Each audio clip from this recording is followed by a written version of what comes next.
The difference between description and prescription is kind of difficult to wrap your brain around. Conceptually, it's pretty simple, but in real life, knowing the difference isn't so easy. Science is pure descriptive.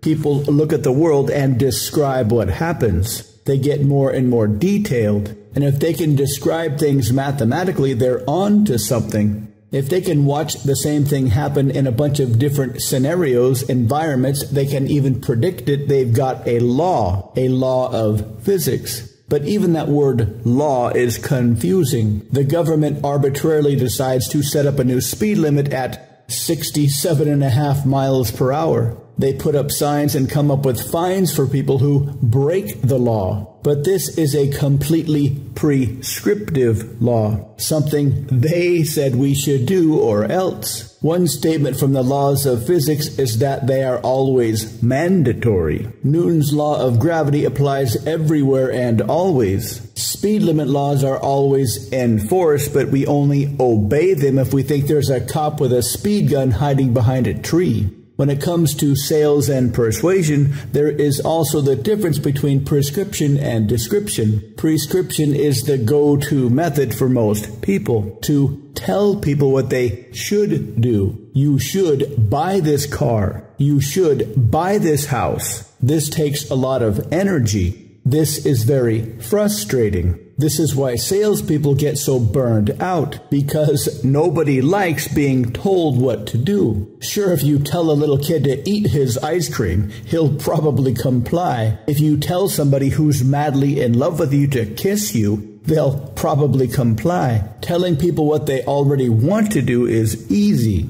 The question is, how do you get people to want to do what you want them to do? This is also pretty easy. It takes a bit of practice, but it involves our old friend description or descriptive language, or to get them talking in terms of what they want, whatever that happens to be, to help them describe using their descriptive language what it is they want. And you can easily and covertly lead them from what they want to what you want them to want. It sounds kind of magical, but it is pretty easy. Easy once you understand the basics of human nature that we all share. To learn how, visit mindpersuasion.com/deep-structure.